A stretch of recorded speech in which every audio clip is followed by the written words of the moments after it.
Nandito na naman po tayo sa pangatlong kabanata ng pinakaabangang kwento ng Langit at Lupa. Sabi nila, may mga pangyayari sa buhay na hindi maaaring pagsamahin. Tulad ng tagumpay at kabiguan, kaligayahan at trahedya. Pero kung minsan, sa isang di sinasadyang pagkakataon, ay muling pinagtatagpo ang dalawa. Parang kilala ko yan ah. Kilala ko yung lalaking yan.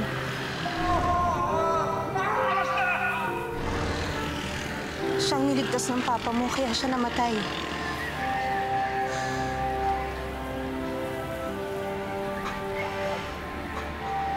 Sigurado ka ba, Ma?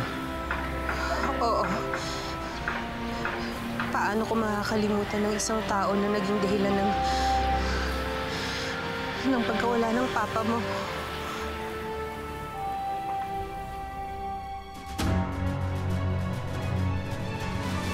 So, nakainuman na ni Mang Teddy si Benji. Ibig sabihin, close na sila. What about you? Ano what about me? Ikaw, kailan kayo papakilala ni Benji sa mga magulang niya? Eh bakit? Hindi naman kami. Hoy! Anong hindi kayo? Mag-MU kayo. Ganun na rin yun.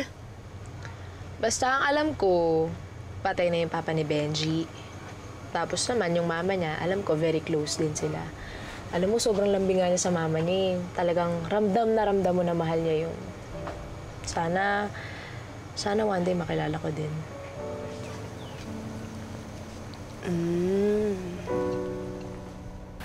Benji!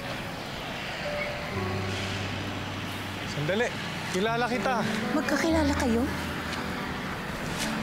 Teka!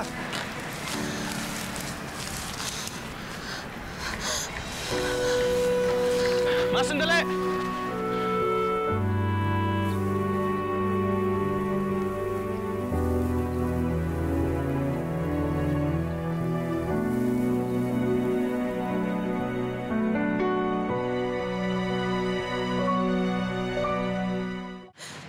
Ma! Ma, sandali!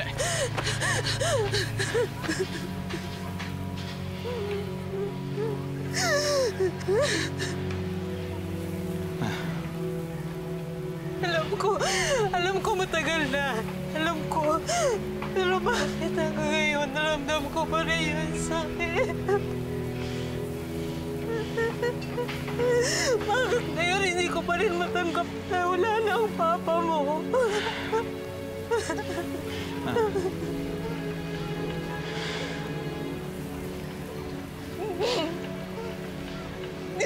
Ayokong malisi, anak. Ayoko. Alam ko naman walang may kasalanan, pero... parang hindi tama. Hindi tama na tayong nawalan. Hindi tama na tayo nagdurusa dahil iniligtas ng papa mo ang buhay ng iba. Ma, tama na. Baka makasama pa sa'yo yan eh.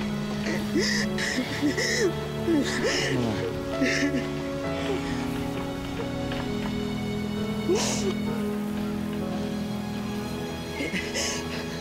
Narinig ko kanina.